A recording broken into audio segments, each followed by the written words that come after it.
Welcome back to the third and last day of the training program on media and disaster management. In last 2 days, our experts highlighted the crucial role media have in disaster management. Mainstreaming the media in course of disaster management can help in enhancing the public awareness and boosting their understanding apropos of hazard warning, its risks, consequences, and the precautionary measures to be followed for safety. Media also provided helping hand to our disaster management authorities in rescue and relief operations. I hope all the lectures were productive and constructive for all the participants in enhancing their understanding towards disaster management. Today, we will be having three speakers who will share their experiences and expertise on early warning, communication of disasters, procedures, roles, responsibilities of different stakeholders, rumor management, ethics in disaster communication, and national guidelines on disaster communication.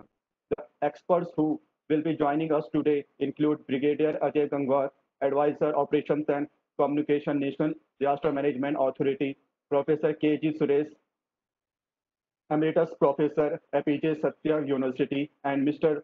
Raju Thapa, Young Professional, GMR Division, National Institute of Disaster Management. Before inviting the first speaker of the day, there are some instructions to the participants. Participants who have any query can share their query through a Q&A box. We will take questions after each expert's lecture rather than after all the three presentations as we have been doing for last 2 days.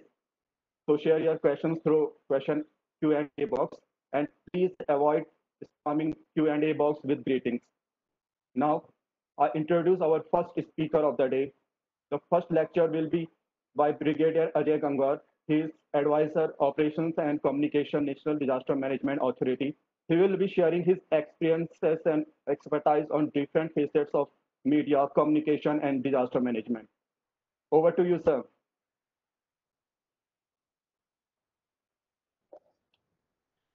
Thank you very much, Anil.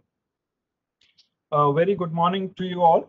My compliments to NIDM for organizing this very timely and relevant training session on media and disaster management. And a very special thanks to Major General Manoj Kumar Bindal, the Executive Director, NIDM, for affording me the opportunity to share my thoughts on the subject that I'm going to speak on today. My talk is going to be on early warning dissemination. The talks over the last 2 days have been very educative. They have covered very important facets of the topic. And my job has been made all the more difficult as I have been preceded by some very learned experts who have done full justice to the topics at hand. I will make an endeavor not to repeat what they have covered. So let me share with you some issues related to early warning dissemination to the public. I would begin with 2 disclaimers. The views that I express today are my personal views and do not necessarily reflect the thinking of my organization, the NDMA. Second, I do not claim to have answers to all the issues that I will discuss today. So with this, let me begin. I will try and finish in 25 minutes so that it leaves some time for question answers.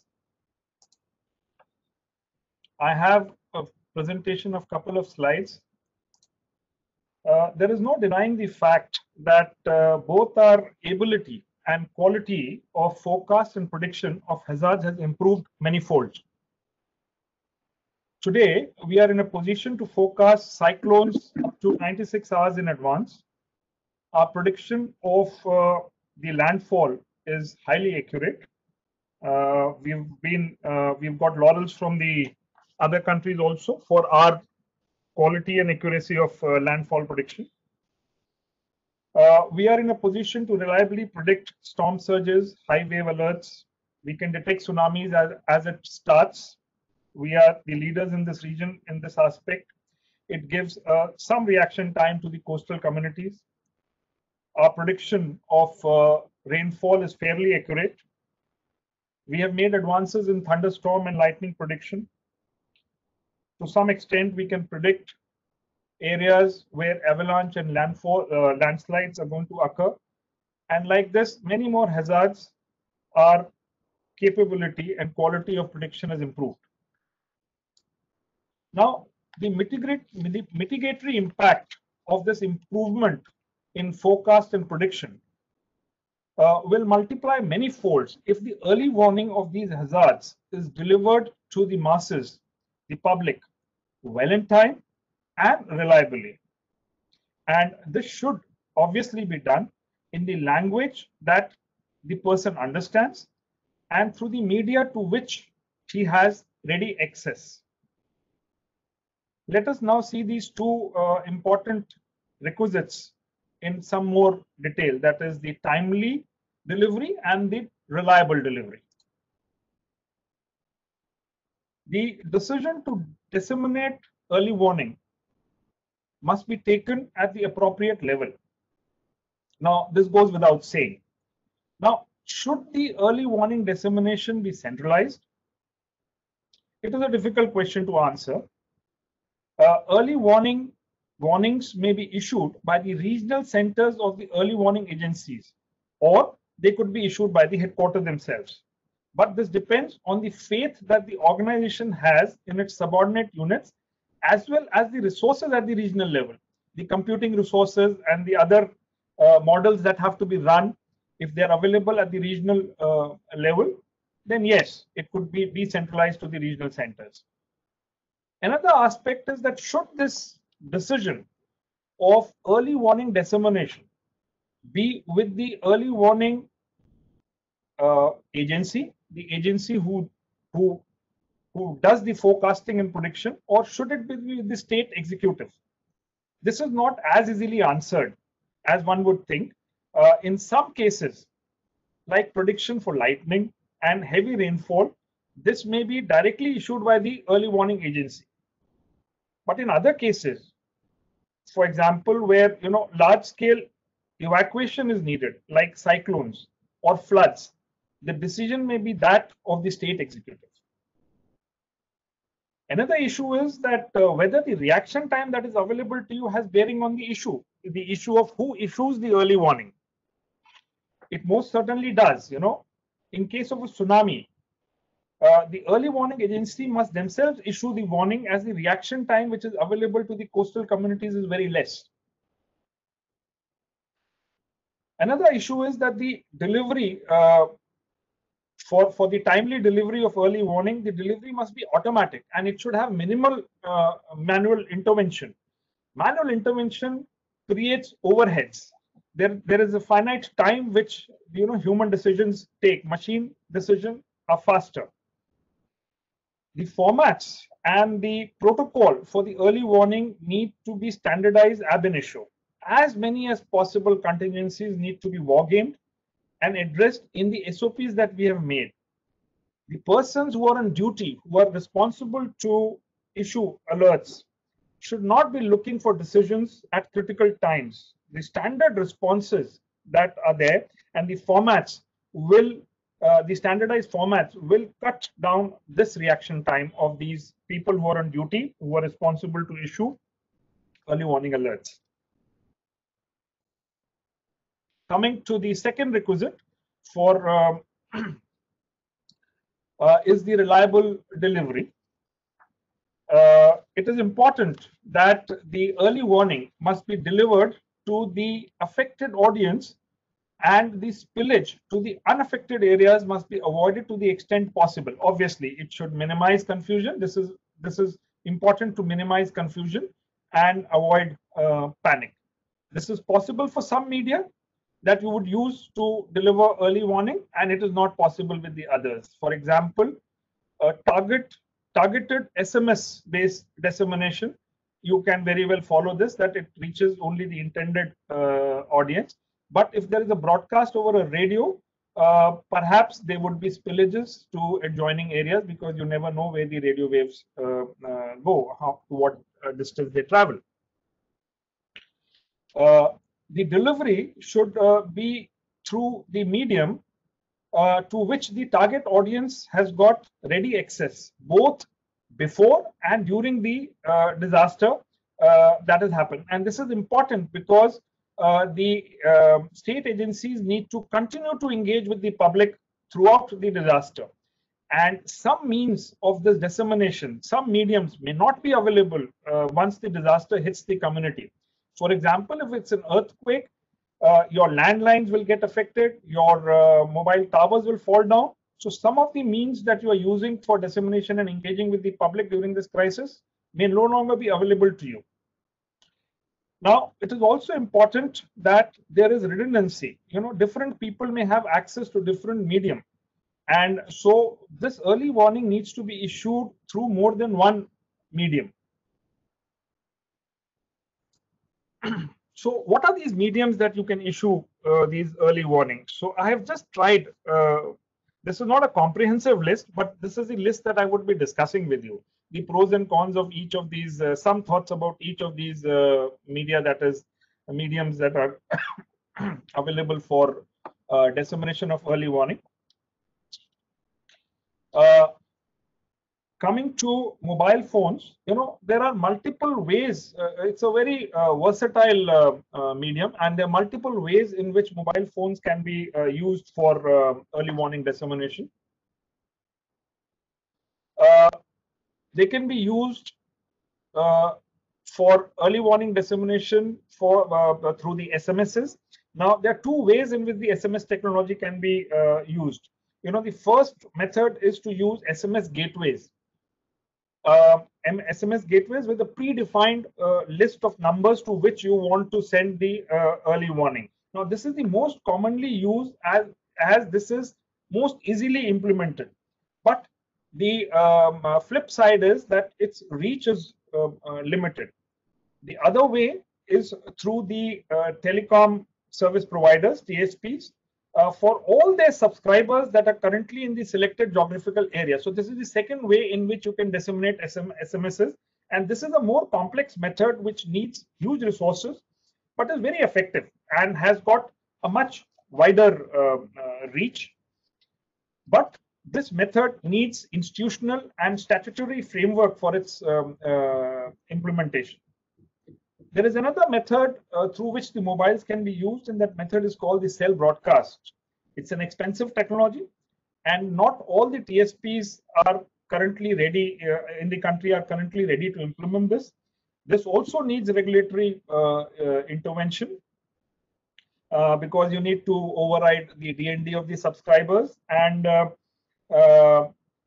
also there is a need to affect changes to the softwares of the mobile. This feature of cell broadcast is part of your mobile software, but at the moment it is deactivated for India in most of the phones, and this needs to get activated through the OEM of the mobile phones.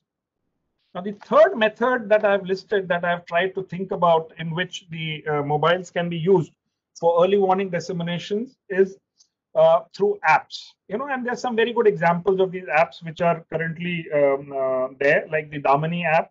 There is the Vajra app, and these apps are slowly coming of age. They're improving by the day. The newer versions are coming.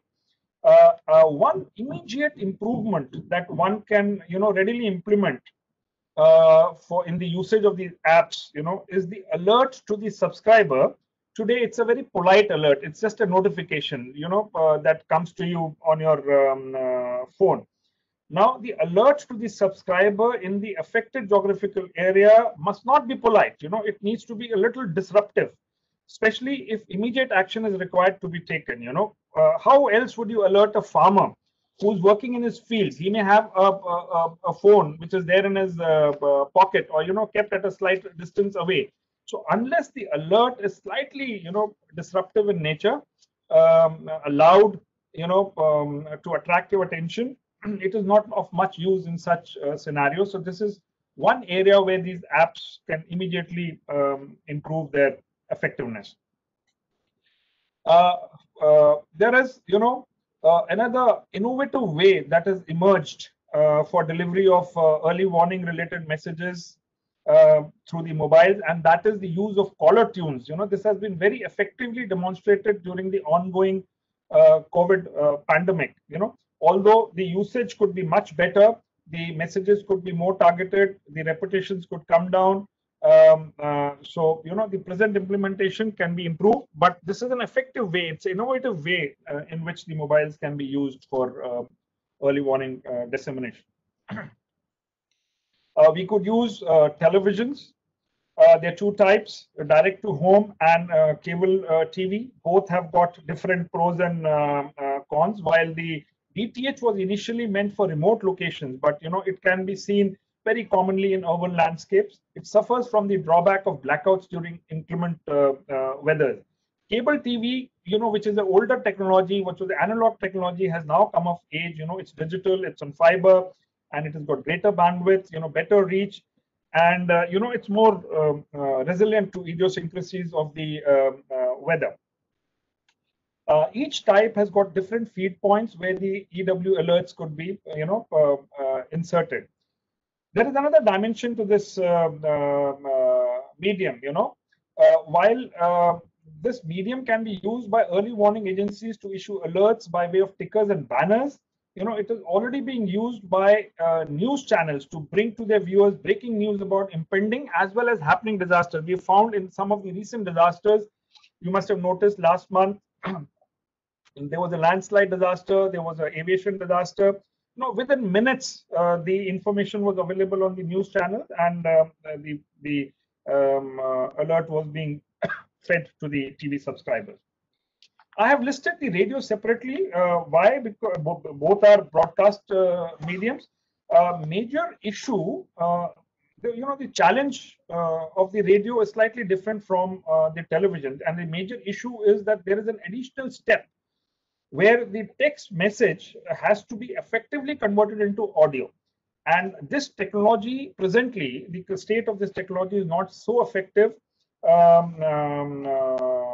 as we are made to believe. And the complexity of the challenge also increases with the requirement of converting this text into different languages of India. We've got different region, different languages. So if you have to have a targeted early warning message, then it has to be done in different language. Another challenge is that the different radio stations in the country are today using different technologies, which necessitate the use of different interface boxes. These set-top boxes which would have to be made, the black boxes to interface with your early warning dissemination platform needs to be designed for each of these individual radio stations. Electronic signages, where would you find these electronic signages? They have been installed in communities. They have been installed by the NHA on the highways. They are available in radio stations. So this is an important medium that can be used. They can be used connected through the mobile-based internet, the GPRS technology, or it could be a physical line. I'm running out of time, so I would speed up a little bit. Community sirens are there. You can use them both for single multi-frequency alarms or for audio messages. They are satellite-based systems. These are required, and they're very useful for remote locations which are beyond the reach of conventional systems. Like fishermen at high sea or people who are staying in high altitude or remote jungles. They are very effective. And there are some systems like Navik and Gagan that are available for such dissemination. Social media, we could use WhatsApp, Facebook, Twitter. These kind of social media can be used, and they could be two different models for this usage. One is that a little passive model where people could subscribe and follow to certain groups or channels, and then they get the notifications or they get the alerts from there. Or we can engage with the owners of these social media platforms, and we can request them to use their databases to deliver to its subscribers, all subscribers in that affected geographical area, a service message through these platforms. Then there is internet, websites, RSS, atom-based alerts, feeds, and other medium is there. Print media we should not forget for hazards which have got latency like cyclones, floods. This medium is still very effective. Now, how many of these mediums are currently being used in the country? So that is a question that I have attempted to find out. We have the satellite-based terminals are there, of course. Like I mentioned, the Navik is there, the Gagan systems are there. These are being used very effectively in some areas of the country to give warning to the fishermen at high seas. This is a relatively newer thing, just a year or two old. Then we have these websites and social media feeds of the early warning agencies. And I have observed that this is one area which needs, a very serious upgradation and standardization across the early warning agencies, as well as, the technology that they're using in their websites and the programming and all that is there. The APIs that they're using, it needs a serious upgradation. And of course, we have TV news channels, we have the print media. So these are the very commonly available means of early warning dissemination in the country. There are also SMS-based early warning dissemination existing in some states of the country. Examples would include the TN Smart app in Tamil Nadu is using a predefined list to send alerts, and Orissa has implemented through its a location-based alert system. This is done through one of the TSPs, that is the BSNL. It is part of the NDMA's NCRMP project. They are using this system to send alerts in a geographical area where the BSNL subscribers are there to the BSNL subscribers. Okay, and not much progress with other TSPs in Orissa. BSNL is the prime this thing. Now, this suffers what the present implementation suffer from certain problems, and let me quickly recap these problems. You need to interface. If you have to use mobiles effectively, you have to interface with multiple telecom service providers, which is an issue. And we have to also consider the cost of SMS delivery because the TSPs cannot indefinitely deliver free SMSs. There's a cost involved. Then each TSP has a finite delivery rate at which, a bandwidth which it can, deliver. So that is presently one of the choke points. Just to give you an idea, some of the TSPs can deliver, about 6,000, 10,000 SMSs a minute. So there would be a delay. There will be an inherent delay in the SMSs. If it is in a wide geographical area, will queue up and they will be delayed. And now language issues are not very serious concern because SMSs can very easily be crafted in regional language scripts. But there would be congestion in traffic. Once the disaster has happened, the traffic will increase and then the delivery rate will probably go down. And this technology, the survivability of this technology, especially during hazards like cyclones and earthquakes, is highly suspect. So you need to have alternate mediums also as available to you.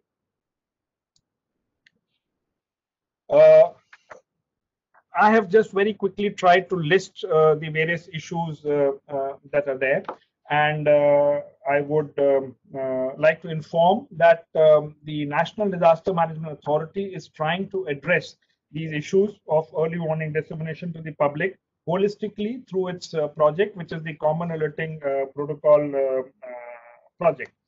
Now, this is a topic for another time. But suffice to say that we have done a pilot project with limited scope in Tamil Nadu, which is near completion. And the detailed project report for the holistic implementation is for the entire country is in advanced stages. With this, my time is up and I have left about 7-8 minutes for fielding any questions that you might have. Over to you, Mr. Anil.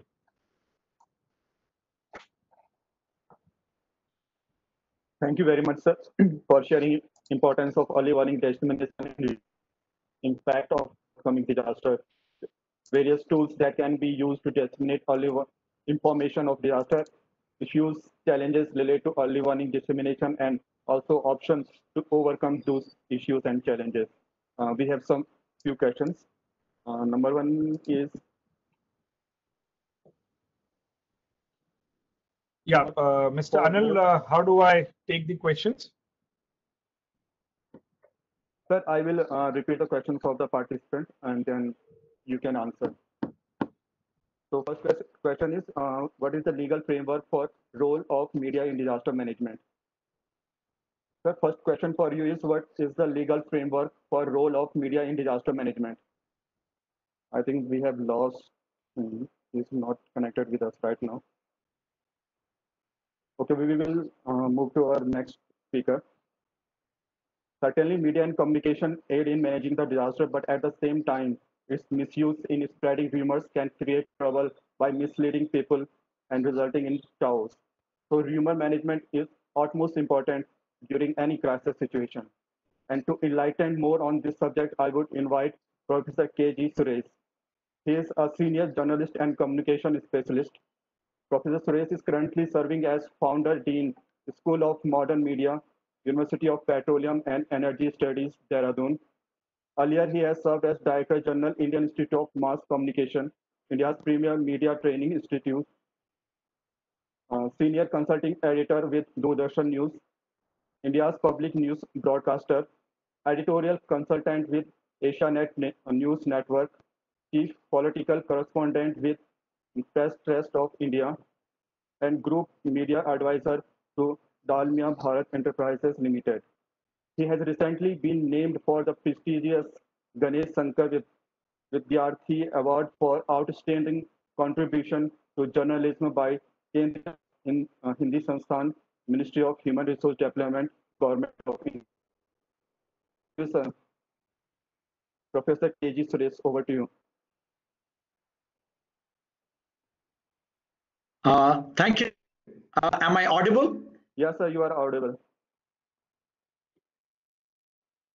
For that introduction, welcome. Very good morning to all of you, Brigadier Gangwar and all the eminent panelists who are present here, and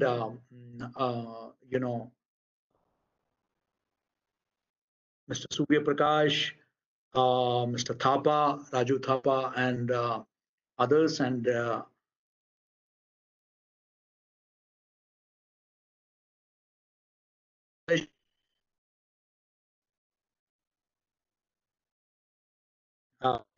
even I manage and also broadcast multimedia and great connecting on platform once again.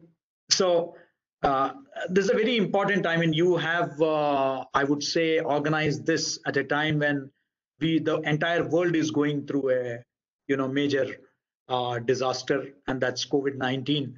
And we have seen, perhaps this is the most unprecedented crisis humanity is facing. And for a communication specialist, also for all of us who are in the business of communication, I believe this is a big challenge, the biggest challenge we have ever faced in our lifetime.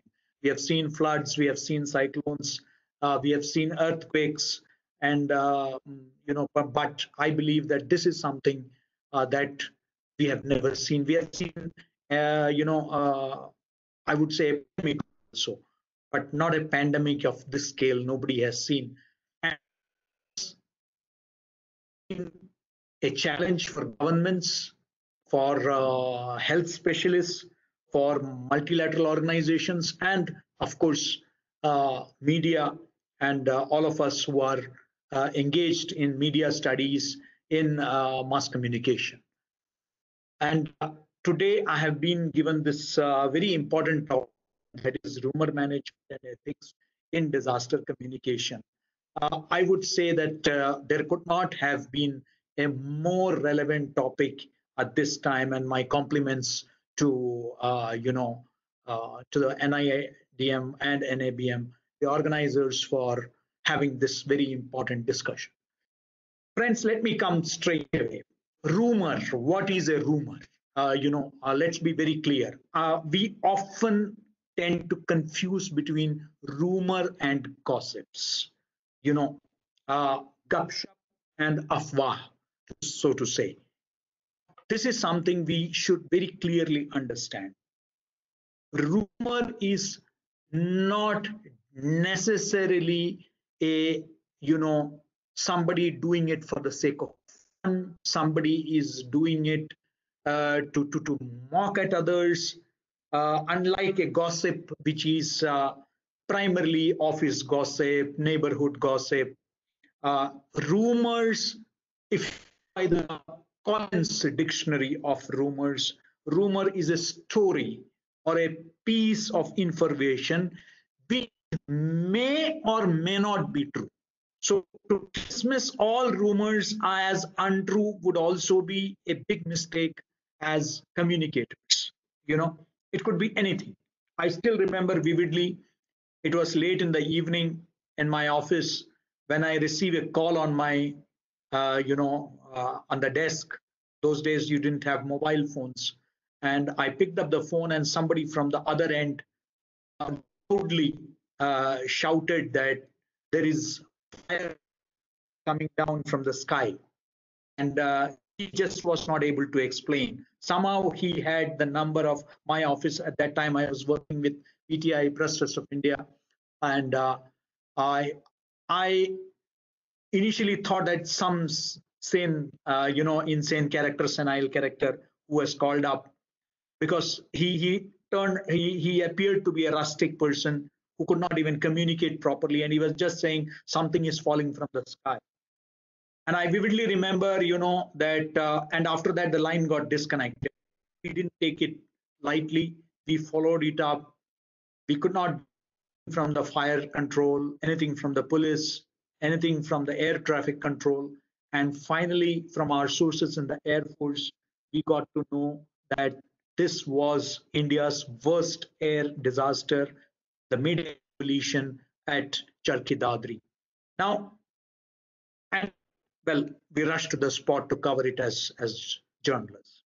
Now, why I'm telling you is that it could be in the form of, it could come out of, as I said, rumor is a story or piece of information that may or may not be true, but that people are talking about. That's what a rumor is. And rumor, interestingly, I found that rumor, the word itself has somewhere, it could be attributed even to a Sanskrit origin, that's a raut, or that means to cry, so that's how it is. So why is there a rumor in the first place?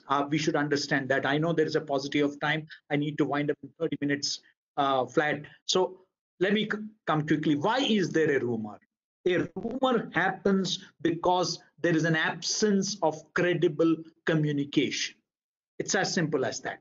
So when there is no formal communication, rumors start floating. It could be in your office. It could be, in your, neighborhood. It could be anywhere. Rumors start spreading in the absence of a formal communication. Rumors begin when there is, uncertainty, lack of clarity. When you have ambiguity. When it's ambiguous, then the scope is limited. But when there is ambiguity, then people tend to believe in rumors because there is no clarity. So this also we need to understand. Fourth, one reason why people indulge in rumors, apart from some sadistic pleasure some people may derive, generally rumors are because of the insecurity. For example, these days in every industrial organization, if you go, you will hear rumors about possible retrenchment, possible salary cuts, further salary cuts, job loss, closures. These are something because there is a deep sense of insecurity that whether, I will lose my job. There's an economic slowdown. I mean, how will it impact me? So much of insecurity is there. So from insecurity, you start. So somebody calls up and says that, look, management is thinking of something like this. So, you start believing in that. And out of concern, and not necessarily rumors are, spread deliberately for the purpose of mischief. It could be out of concern. I have a concern for a fellow, colleague.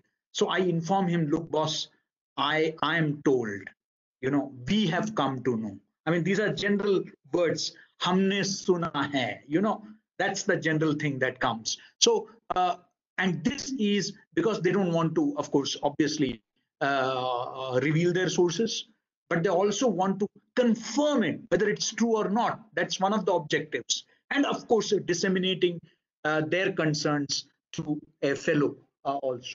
So let's not look at rumors totally in a negative way. We have to, look at it with a lot of, understanding why it is floated. It is not always the mischief maker who does it. So we need to, separate the wheat from the chaff. That's very important from a communication perspective. And yes, rumors are also there when there is an impending change. When you believe that, right now the entire world is going through an inflection point. You know, an inflection point is where something, when either it can be a catalyst and it can change everything. It's a transformational point, or it can lead to a kind of collapse. So we are at a strategic inflection point. And when we are at an inflection point, when major changes are expected in everything, in every walk of life, then you believe that, then there is a scope for rumors, because you believe that anything can happen. Anything is possible. Everything is possible. So you do not know. I mean, yesterday, the Punjab government announced shutdown. I mean, things were limping back to normalcy. Then there's a surge in the number of cases, and they immediately shut down. So anything can happen anytime. Till the time the vaccine is found, you can have n number of shutdowns, lockdowns, closures. Anything can happen. So what does it mean? It means that there is a lot of an impending changes there, and you are not. So, and of course, there is rumor when it is going to directly impact you. So job loss is something that will impact you. A flood is something that will impact you if you are in the villages, if you are there near Brahmaputra, or you are near the Kosi, wherever it is. Or if you're in a seismic zone. I mean, we were in Delhi. I mean, till few days back, and you had a series of tremors, and people were shaken. What's going to happen? So many tremors had not taken place in such a short span of time. So there was a need for clarity, and I'm glad that some media houses, actually communicated that this is due to this is due to certain disturbances that is now shifting towards another zone, and there is very unlikely to be any major earthquake or something like that. Now that kind of a message from the scientific community, I thought that helped calm down. Otherwise, every third day, fourth day, there was a tremor, and people would just rush out of their homes. And that too during these COVID times, it only added to the. So today you have in our country, you have landslides happening, you have a plane crash happening in Kerala, you have floods across the country, waterlogging in big cities. I mean, you name it, disasters are all around you. And of course, the biggest disaster is COVID. So in this situation, it is but natural that, rumors would be there. Now, how to counter it? Of course, it needs a full session, but just to put it in the, kind of the gist of it, is that communication, communicate. This is the only way to quell rumors, right or wrong. If there is a rumor, what I told you, I mean, I got a call, which was very unverified. It could have been a prankster. But the first thing I did was to kind of call up, cross-check, and it turned out to be true. So it could be a piece of information which might have been exaggerated, but there could be something in that. So it is, very imperative for each one of us to cross-check whether, there is anything. Let's not dismiss it outrightly. Let's cross-check, and then what is the enormity of it? And then it has to be immediately communicated. And this has become all the more important in the age of social media. Now, I remember, say, during the 84 riots, I was in Delhi, and I remember there were all kinds of rumors. There were rumors that, uh, what the water tank has been poisoned. There were rumors that you had, you know, some troops who have rebelled, and all that kind of stories were. Now, there were some issues at the, say, the regimental center, but then it was all controlled. But then the way these things float, and remember, at that time there was no social media, and today you have seen in the last couple of months the kind of, damage social media. I'm all for social media. I'm not holding any brief against the social media. I teach social media. I'm active myself on social media. I believe that social media is a democratized media, but there are aspects of social media which we need to understand. So when social media, there is an issue, that unverified, unsubstantiated information is being floated. Unlike the so-called mainstream media, where there is a very strong editorial process or a process of gatekeeping, is actively done. Social media is somewhere where anybody can just walk in and put whatever it feels like. And in the process, a lot of people, it's a lot of people who are putting out a lot of things based on rumors. I heard this has happened. And something like, and imagine some of the senior most journalists are falling prey. In the last few days, I've seen two topmost journalists falling prey to that kind of rumors. Somebody even thinking that our very respected former president Pranab Mukherjee is no more. And then they, of course, apologized and they admitted that it was a big mistake on their part. But if senior journalists can fall prey to such rumors, you can imagine what can happen to the ordinary people. And that's what exactly you saw, during the lockdown, where you had hundreds and thousands of people rushing to the Delhi UP border, hundreds and thousands of migrants who were actually, at the Bandra railway station, because there were rumors that buses have started, trains have started, and you have seen all kinds of rumors happen. And even today, there is no dearth of rumors, about if you go to a particular area, you will be quarantined, you will be, So I think that it's very important that, that we disseminate credible information which is available on the, fingertip. Now, for example, I am right now in Dehradun, and sitting in Uttarakhand, I have friends who have come to know that I am in Uttarakhand, and they are calling me up to say, we want to travel to Dehradun, how do we go about it? But then not necessarily everybody has a friend. So the first thing they do is that they Google. So can I ensure that, there is enough information put out by my department, my, concern, that to travel to Dehradun, these are the rules currently, the updated rules, that 1 week there is a quarantine, a self-quarantine, or an institutional quarantine. I'm just giving you an example. And then, so that people know, they don't get caught up that, they just land up and then they are put in quarantine. They should be prepared for it.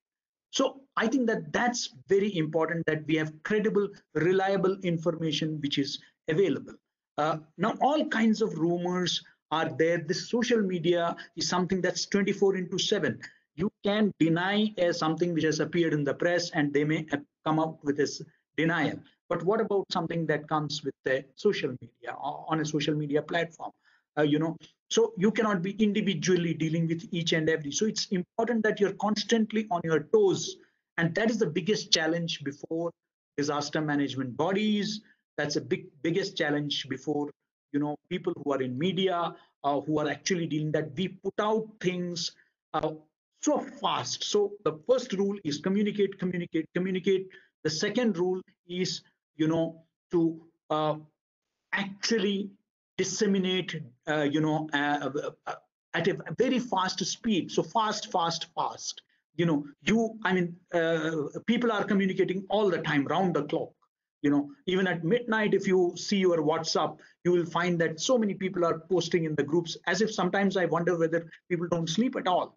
They are just, and by the time in the morning when you actually open up your WhatsApp, there are hundreds of them, and you have slept only at midnight, and you've woken up in the morning, and hundreds of messages have already landed up. That means that people are round the clock communicating. But when they are communicating, it's not necessarily that they are communicating credible information, they're communicating reliable information. That is the biggest challenge in a disaster situation, when people have fears, deep insecurities, they're not sure what's happening around them, and they tend to share a lot of information that could lead to chaos and confusion, and make it difficult for law enforcement agencies, disaster management bodies, who could really, be in a very, I would say, soup, if we are not alert. Now, the other issue is that, of course, in a situation, you need to take all help. People are, of course, sometimes in a flood situation, people may not be having their, charged mobile phones.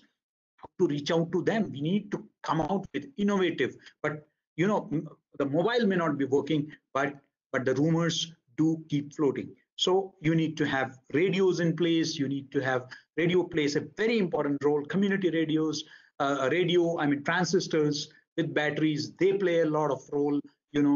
People do have them, and people are listening to them. People take it in the field. So radio is a very powerful medium. I'm sure many people from radio are present here. My friend Rajiv Shukla had also addressed you. So I think that radio is something which is very powerful, which we need which is something not dependent either on electricity or on bandwidth. So that's a very powerful medium. It could be a ham radio, it could be any radio. So let's not we will have to really look at these things. One more thing which is very critical, I believe that just 5 minutes I will conclude, is that it is very important that there is a third party endorsement. That's very important to scotch rumors. It's just not important that you are there. It's important that there are stakeholders who are there to defend it. I would say to endorse the truth. For example, I would say that there may be a rumor in a particular situation, like I remember the Kashmir floods, where there were rumors that the armed forces are only interested in in rescuing the foreigners. The Indians. In some places, it is about foreigners. They are only interested in bringing the rest of Indians who have gone from different parts of the country, and they are not interested in rescuing the local Kashmiris. That kind of stories even appeared in the mainstream media in Kashmir. Now, this is a big challenge. This was not, army was actually rescuing every person it was finding on the street. It was absolutely, wrong to, and this was a narrative which was deliberately floated by mischief makers, rumors that the army is only rescuing, tourists, people who have come from abroad and people who have come from other states, and not the locals who are stuck up. Obviously, people who had their own homes, they had taken shelter upstairs, whereas the tourists were absolutely in, some hotels and other places. Now, at that time, it was important, and who will say this? If the army says it, army spokesman says it's good enough. But it's also important that local Kashmiris who were rescued also say that, yes, we have been rescued by the armed forces, because armed forces were doing a wonderful job. So they would say our Jawans were, had rescued us.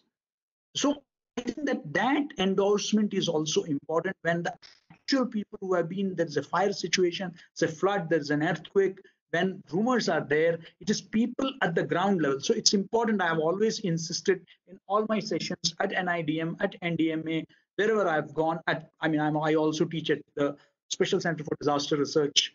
I teach the communication model there at JNU. And there also, I have been very particular that communication has to be an integral part of the, disaster management process. You cannot have communication later. A communication team has to be with you. You have to record everything. It's important. Please remember, just quick last point, that seeing is believing. So if you go to a situation, take a video. Your team should be equipped. These days, mobile phones allow you to do that. A good quality mobile phone allows you to do that. Disaster management teams should have, if they are sending, say, about 25 people on the boots on the ground, let 1 or 2 persons also be trained in every, I'm talking about every state, central, every, that they should capture whatever they are doing. We saw that, we have been hearing about all encounters and all the law and order collapse and all that situation. And in the midst of all that came this beautiful story I was watching on television, where, in a particular city in Uttar Pradesh, I believe it's Mathura or Agra, where, a bus got stuck in an underpass, and the waters entered that bus, and you had policemen wading through neck deep water and rescuing each and every person. But somebody was, intelligent enough to record that entire thing. It just did not only highlight how the law and order machinery was helping the common people, but I believe that it helped in a way even refurbish the brutal image that was being portrayed of a trigger happy, encounter happy police force, which the human face of a police force was also shown there, wherein you had policemen actually risking their lives, beyond the call of their duty, actually wading through neck deep water and rescuing each and every person stuck in that bus. They could have said it's the job of the fire brigade, not my job, but they did it, and it was shown. Now, I think that happened because the television cameras were obviously not there, because somebody was recording it. Somebody had he might not have received the training, because this video is very important. People are asking for proof, evidence. People are become educated. People are asking for evidence, and you saw that. Whether it's an international surgical strike or anything, people say that, well, where is it? They ask for it. Let's face it. So we saw actually the Rafales flying in the skies. So now the Air Force is also recording even it entered India. We saw for hours together till it reached Ambala Air Base. We saw how it was being recorded till it landed at the air base. Everything was being recorded. So those all high-end cameras have been, so everything, because that is important to kill this rumor mongering. It is important to scotch the speculations. It's important. So video is a very, very powerful medium wherein you can actually show this is what has happened. I can go on. I also need to speak about the ethics part of it, but very quickly, I would just say that, the most important thing is empathy. If somebody is asking you that हमने तो ये सुना है, so instead of shouting back at कहाँ से सुना है, kind of, let's understand his insecurities. That's why I talked about the reasons behind it, and then that empathy is there. It's important to listening. That's very important, and I think that that's part of that ethics in communication. It's part of that ethics in disaster communication. It's important that we are honest and we are very accurate in the information that we give. Let's not mislead. That's something that is, the ethics of communication, that we need to communicate very honestly, very transparently, very accurately. That's very important. So truthfulness has to be the core. And I would say that tolerance is there. We need to be very culturally sensitive, because we are in a rainbow nation, a diverse country with multi-ethnic, multi-religious, multi-linguistic people. So it's very important that every word that comes out is very inclusive, is something that is very accommodative, and that talks about acceptance, and communicates in a way where the empathy is reflected, that this is a communication. I empathize. I'm not doing any favor, but I'm empathizing with uh, what's happening around. I am there putting myself in the shoes of the victims, people who are affected. I'm there in their shoes. I know time is up. Sorry for being short. No options. Maybe next time. Thank you to NIDM and NABM for inviting me. I love the interactive section. Thank you. If there are any questions, I would be happy to answer. Thank you, Anil. Thank you, sir, for providing insights on rumors, reasons, ways they can spread, and their management as well. Time is crucial factor in disaster management. Rumors spread due to the death of credible and reliable information, hampering the various operations of disaster management. So we need to take strict actions against such culprits who spread rumors. There are a few questions for you, sir. First question is, how a common person can differentiate what is rumor, what is not, in present time where social media is flooded with information on a particular subject? Yeah. I believe that, I know, I can understand. I told you that if senior people can also, kind of fall prey to that, I mean, common people can, but we need to have a media literacy program. Many television channels are now doing this viral search. You have government institutions like PIB, which has a fact-checking news handle where you can actually fact check. You have UP you have many others who have their own handles to deal with fake news. The International Fact Checking Network is there, IFCN. But I would say that first and foremost, use your common sense. Is it possible? Can it happen? That is something very commonsensical question that you should ask. That is it possible? That's first question. Two, please ensure that the information that comes from a credible, reputed handle. It's not something that comes from an obscure, unknown website or a source. So you have to ensure it comes from a credible. Tomorrow you can actually put them to task. That kind of a website has to be there.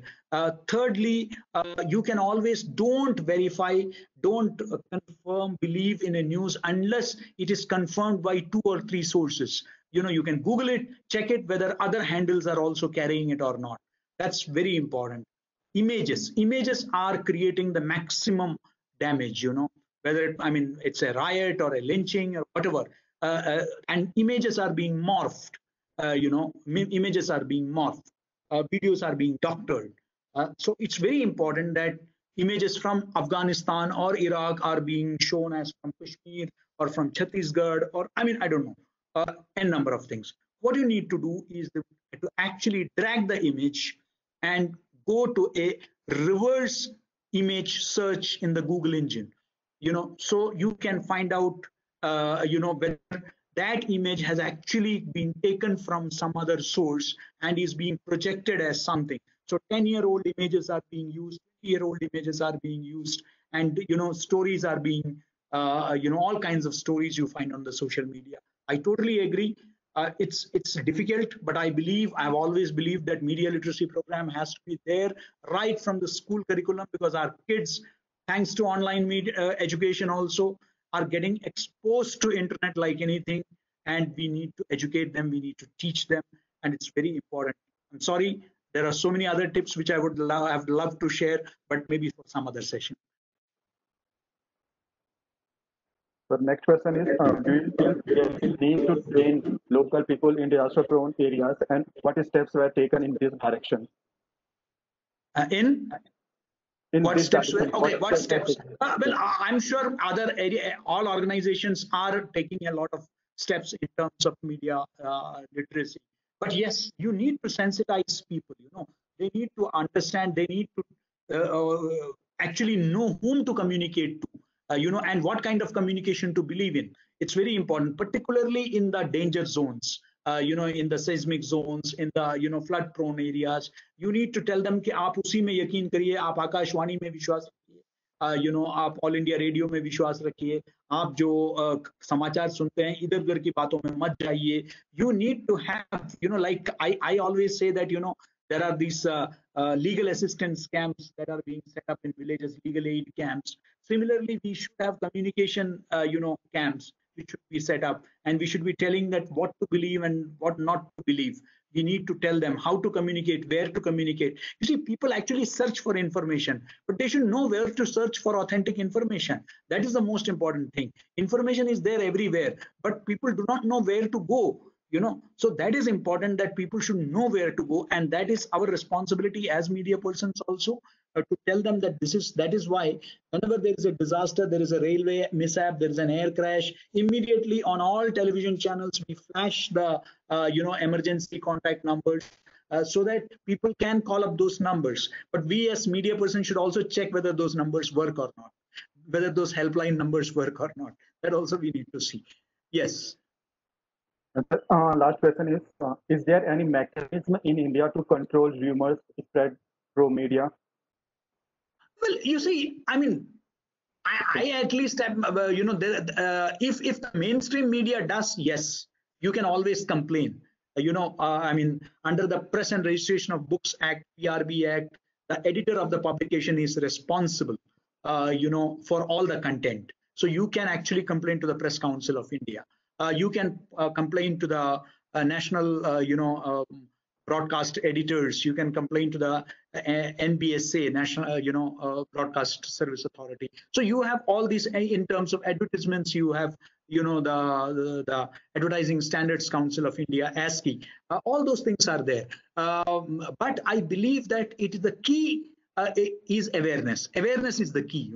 If awareness is there, I believe that yes. But complain, I at least am not in favor of governments, state or central, sitting in controlling positions. I don't think that they should get into this, because that would be a kind of, because there are a lot of good things also. There are people who actually say that WhatsApp is doing it, but let me tell you that WhatsApp also, kind of helps people in communicating a lot of stuff. So I believe that there are positive and negative. It's like fire. It can help you cook food, and it can house affair. So I think that it's very important that the good part of it is taken, and we sensitize people about the negative aspects. Thank you very much, sir, for sparing your valuable time and enlightening us. Thank you very much. Thank you. Thank you. My pleasure. Thank you. Our next and last speaker of today's session is Mr. Raju Thapa. He is currently associated as young professional with Center for Early Warning and Communication, GMR Division, NIDM. Prior to this, he has worked as a research fellow in Department of Science and Technology, Science and Engineering Research Board, and Board of Research in Nuclear Science, Department of Atomic Energy sponsored major projects. Mr. Thapa has spent more than 40 research publications and book chapters in some of the leading journals under the publisher of Elsewhere, Taylor, Francis, and Springer, etc. He has expertise in the field of remote sensing, GIS, its application to water resources, containment, hydrogeology, groundwater potential mapping, and landslide assessment. Over to you, Raju. Thank you, sir, for your wonderful introduction. Am I audible, sir? Yes, you are audible. Okay, sir. I will share my presentation. The earlier session, Brigadier Ajay Gangwarji, he was very beautifully described the early warning dissemination role. So in this session, we will try to learn some about the basics of early warning and communication. So as we all know that number and the severity of natural disasters is rising as the climate undergoes changes and as the world population continue to increase. That this trend is exaggerated by population clustering in vulnerable areas, by the degree of the environment and by the expansion of areas at risk due to climate change. And early warning strategy are the set of measures taken to increase resilience towards disaster. If correctly implemented, early warning communication can help to reduce losses of life and property and to minimize environmental damages. early warning in collaboration and combination with media and communication system, it play a very important role in disaster management. And by disseminating informations about disasters, educating public about disaster, highlighting vulnerable areas, like spreading warning and alert, also reporting various disaster events, etc. This continuous and factual coverage disaster event by media, it will immediately after a disaster ad or response, it will increase the uh, tendency of getting a response, and also it will help in decision making activities, thereby saving more life and property. There are many examples where media has come up as a very useful tool in early warning and prediction. Like in 1977, the cyclone in Andhra Pradesh killed more than 10,000 people, while a similar storm in the same area after 13 years, it killed around only less than 1,000 people. This drama, this drastic change, this drastic change in the death will was due to the fact that there was a new early warning system connected with the radio station to alert the people in the low-lying area of the Andhra Pradesh, which was put in place there. So disaster threaten especially those segment of the people which is more vulnerable, largely because they are both highly sensitive to hazard and also have very limitation capabilities to cope up with the resulting impact. So, like we have discussed, early warning system is a very complex process. It aims at reducing the impact of natural hazard by producing timely and relevant information in a systematic way. Uh, if early warning system can contribute to increase the resilience of developing countries to natural disaster and climate related risk, and offering simultaneous support to the achievement of the three global agendas that we have heard for the last 3 days, that the Paris Agreement, the Sustainable Development Goal, and the Sendai Framework for Disaster Risk Reduction. The Paris Agreement, approved in the 21st UN Climate Change Conference, has made very clear the intention of the international community to to channel the energies and financial resource to rather reducing the emission, greenhouse emission, and to advance adaptation to climate change. Beside this was the main goal. Beside this, also like the group also argued to keep the global temperature increase below 2 degrees Celsius, and they also focus that we should strengthen our scientific knowledge on climate, including research, scientific observations of the climate system, and we should focus more in early warning communication in a manner that it will inform climate service and support decision making.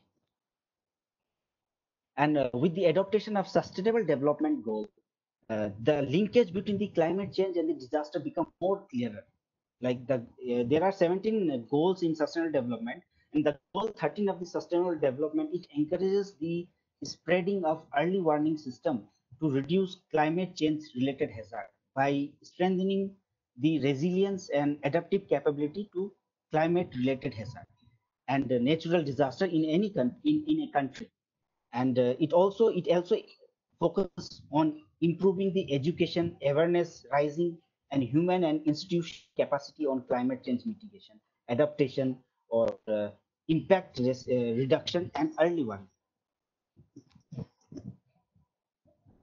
With the adoption of a Sendai framework for disaster risk reduction by the World Conference on Disaster Reduction, the importance of early warning was not only the disaster risk reduction but for sustainable development generally was the sustainable framework highlights its several targets and four priorities for action, uh, specific priorities action to undertake for a risk resilient society.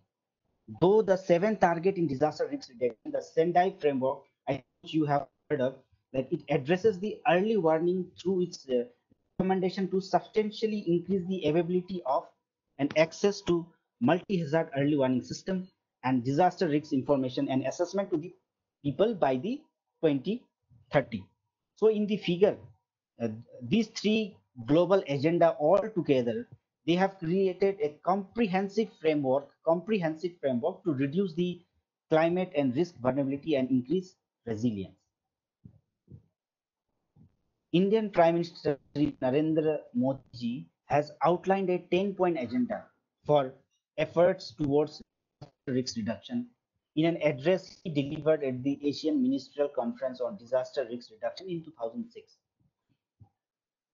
The PM 10-point agenda, it ingested holistic approach in coherence of Sendai framework, Sustainable Development Goal, and Paris Agreement, which just we have discussed in the disaster management framework, which provided direction to address all the unprecedented challenges and prevent the adverse impact of disaster on communities, development, and prosperity. In his 10-point agenda, Sri Narendra Modi provided direction to address the challenges of disaster and underline the need to invest in risk mapping globally to improve global understanding of nature and disaster risk. He also emphasized on leveraging technology to enhance the efficiency of disaster risk management effort, and he underlined the importance to utilize the opportunity provided by the social media and mobile technology, like our speaker yesterday, Sri Anil Katherji, and also KG.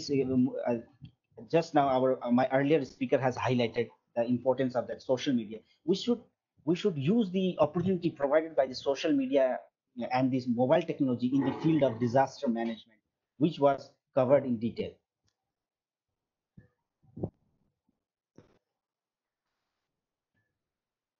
Early warning for disaster risks reduction is a legitimate matter of public policy at national level for two main reasons. The first one clearly is public safety and the protection of human life. The second is the protection of the national resource base and productive assets such as infrastructures, private property, or investment, and to ensure the long-term development and economic growth. Conversely, by reducing the impact of disaster, a government avoids the financial or political burden of massive rehabilitation costs, because to build back something, the cost is much higher. Investing in early warning and other measures of disaster reduction is neither simple nor expensive, but the benefits of doing so and the cost of failing to are considerable. So here, as the definition highlights, the early warning system is much more than just predicting. In combination with networking for transmitting warning to the public. For any early warning system to be effective, it includes four major parts. That is risk knowledge, monitoring and warning services, dissemination and communication, and so we will just go one by one. Risk knowledge. Risk arises from the combination of hazard and vulnerability at the particular location. For this region, risk knowledge is a key element in successful early warning communication. Risk is defined as the interplay between establishing organizational arrangements, and risk knowledge is the, you can say in a very layman, that it's the baseline that is needed for undertaking any further action. And when addressing end user through an early warning system, it is fundamental that the importance and potential of the system are well understood by the community itself. Because once you release some early warning or message, are unable to process the information or the message that has been transferred, then the implementation of that message won't be that effective. So it is always better that the end user or the last mile or the community for whom the message is delivered, they are able to understand and act according to that measure, according to that information. To achieve, the public must be informed about risk communication channel and emergency plan. While addressing end user and early warning system, it is also fundamental that the importance and the potential of the system are understood. Now, moving on to the second component, that is monitoring and warning services. Like that what often it comes to our mind while talking about the early warning system. This is the infrastructure delivers forecast and warning. Monitoring is the act of collecting information alongside along with a set of proxy variables related to risk such as rain, or you can say like for in earthquakes like seismic. This can be done through direct or indirect observation. And modern technology provides the possibility of compiling this data that has been collected from our monitoring sources, and that and process that very highly speedily, and that will give some meaningful information to that data collected. And one promising monitoring system is the emerging practice of uh, like sourcing data through social media. Where yesterday also our speaker, they have highlighted the importance of social media. So numerous research has been experimented with exploiting various forms of social media, or a built-in startup in startup nascent disaster. For I would like to share like an example of the success. There's a system called that was started by Italian Research and Innovation Center. iResearch, it was developed a strategy to upgrade risk management system. In particular, like it was a crowdsourcing app where the crowd, they use by the use of their social media, they give the data to the system, which can be used later in the process of in the process of disaster risk reduction. Like they collect that data and they make it open source data so that can be used for further analysis or research. So this type of data collection can be very especially helpful for gathering large database from the stockholders like personally affected by the disaster, while also adding some local specific knowledge to the provided information. Countries historically, weather information and monitoring infrastructure already exists, but may belong to very different institutions. And so all different institutions have data, but we have to find a way of coordinating among ourselves so that data can be exchanged between each other. And sharing of data is one of the most important, or I can say more, one of the very crucial point in success early warning system. And about the dissemination of information, our respected speaker, Sri Brigadier Ajay Gangwarji, very nicely highlighted all the means and modes of dissemination. So I know I don't need to focus here, but here I would like to highlight that like yesterday also Sri Rajiv Kumar Shukla ji, they have highlighted that inappropriate communication and dissemination of warning usually result in inappropriate action. Like historically, if you see, most failure in early warning system occurs due to the miscommunication, equipment or infrastructure failure. So which further it underscored the gravity of the element. So the question is the message and the information that passes from one level to another, whether vertically or horizontally, should be very clear so that the recipient of that message can act properly. Like several authors, they have highlighted uh, that any warning and messages issued in disaster situation should have this basic information. They call it the 5 Ws in any early warning system. That is, who is it about? What is it going to happen? When will it take place? Where will it take place? But some other authors, they are also added a sixth question, that is how it is going to take place. But this how can be answered by what, when, and where. So this is also known as the 5 Ws of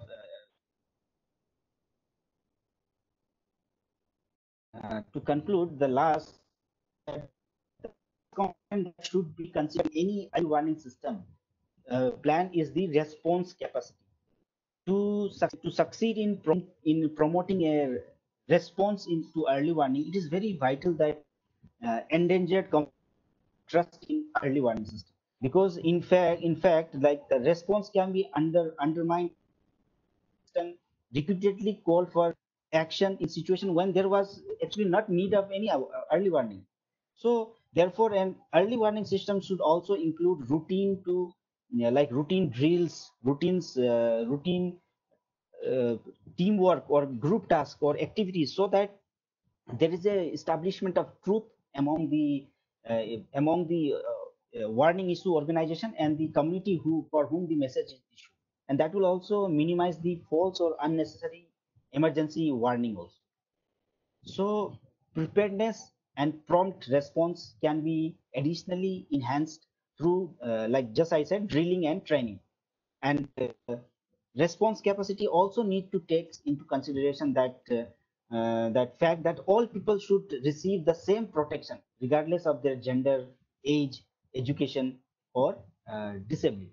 So with this, I will end my presentation. Thank you, sir. Thank you.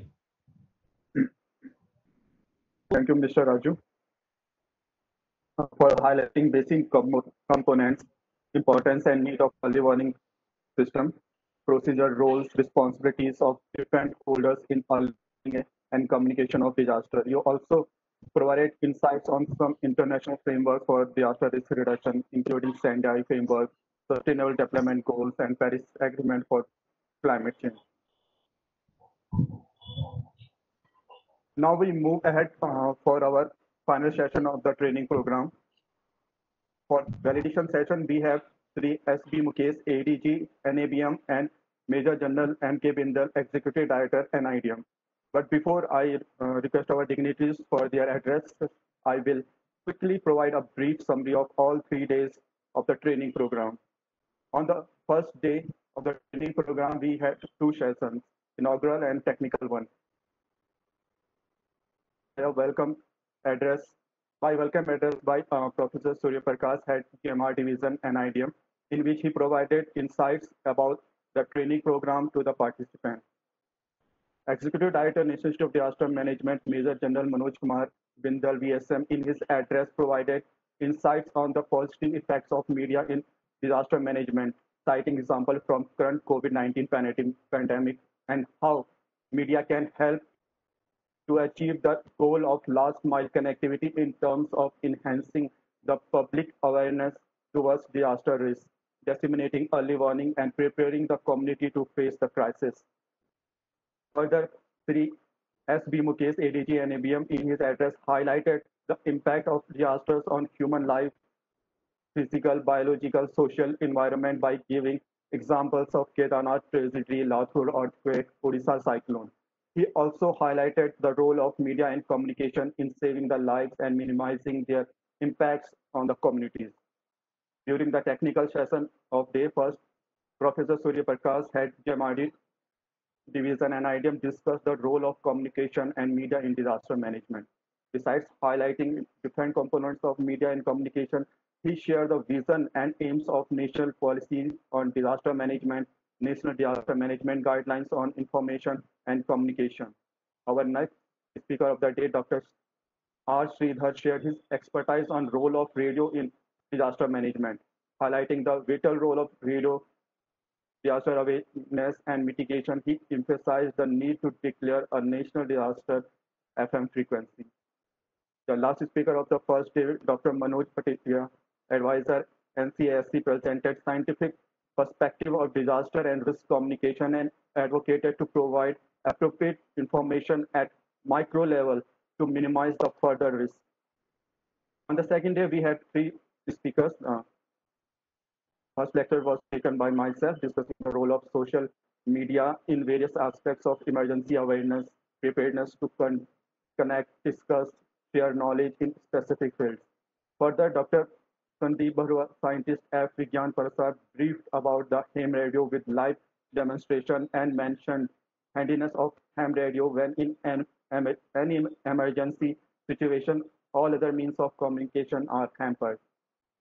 The last speaker of the second is Shri Rajiv Kumar Shukla, former ADG of All India Radio, talk about the role of radio in disaster management, while highlighting the crucial role of media in disaster risk prevention.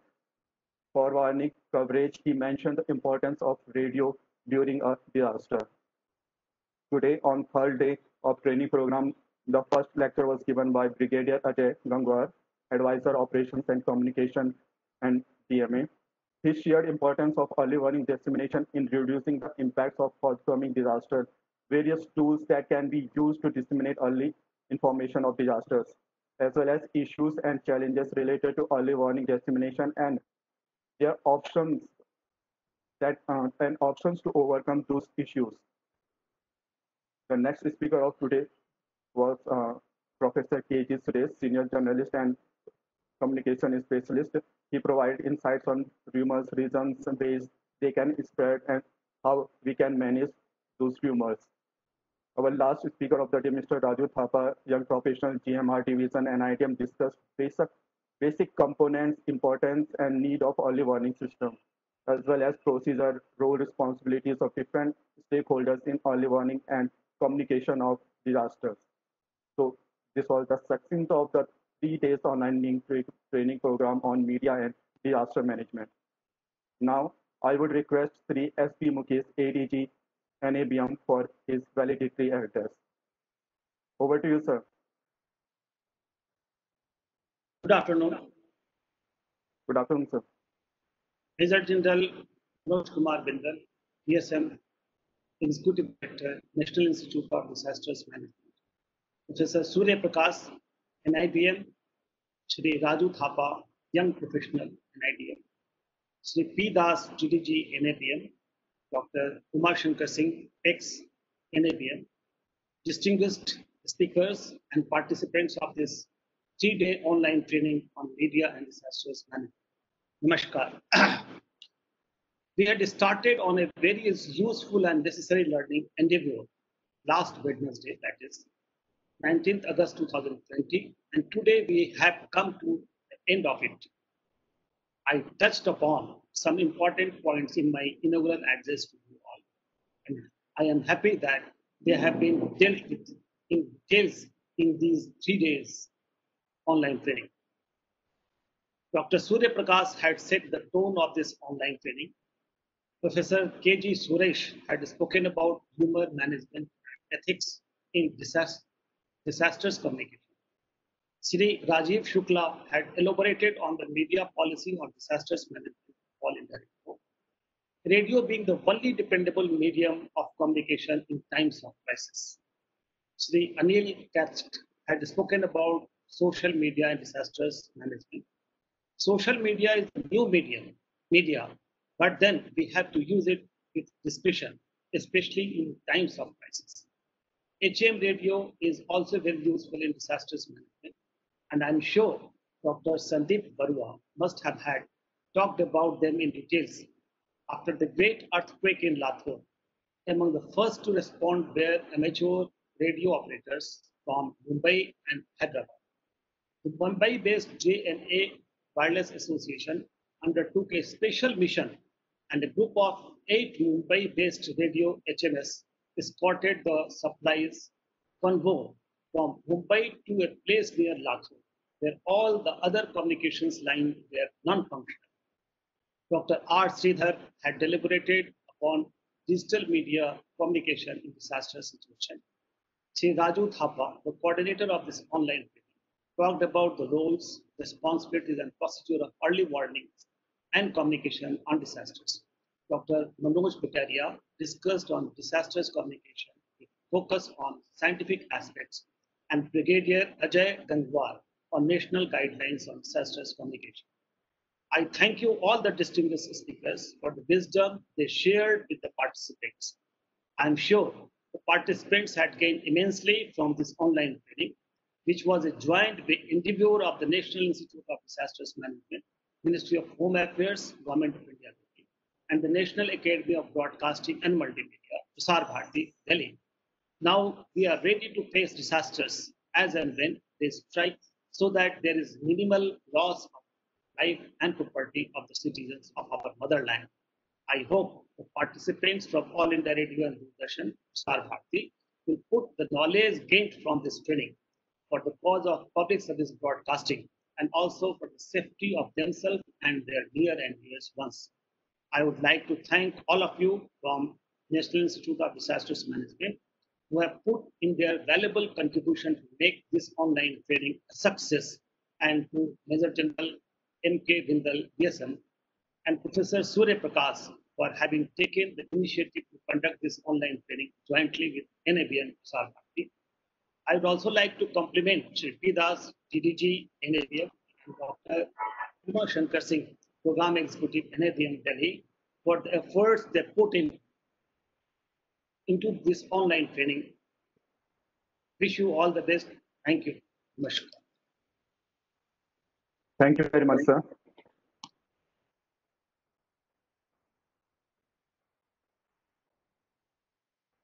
Major General M.K. Bindal, Executive Director NIDM, was supposed to join us, but due to his preoccupied assignments and busy schedule, he is not able to join us. Now, I would request Dr. Harjeet Kaur, young professional, National Institute of Disaster Management, to propose vote of thanks. Over to you, Harjeet. Thank you very much, sir. Am I audible? Yes, you are audible. Okay. I, on behalf of National Institute of Disaster Management, extend a very hearty vote of thanks to the Honorable Distinguished Speaker, Shri Ajay Gangwar ji, Professor K.G. Suresh, and Mr. Raju Thapa.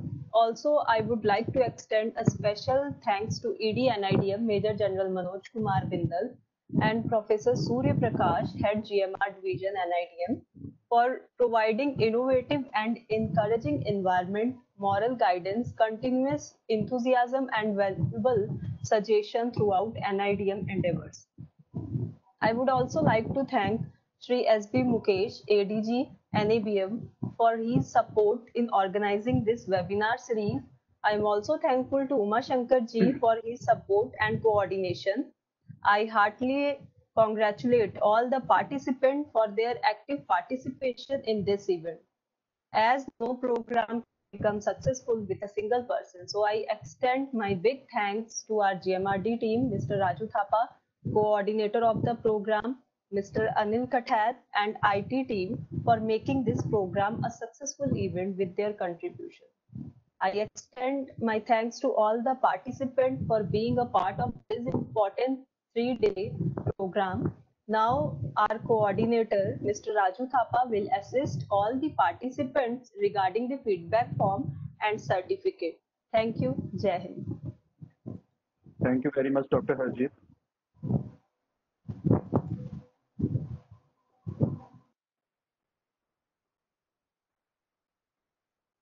This is to inform the participant that National Institute of Disaster Management, in collaboration with Snow and Avalanche Studies, Establishment, Defense Research and Development Organization, Ministry of Defense, is organizing a webinar on snow and avalanche forecasting and management on 25th August 2020 from 11 a.m. to 12:30 p.m. Interested participant can join us in that webinar.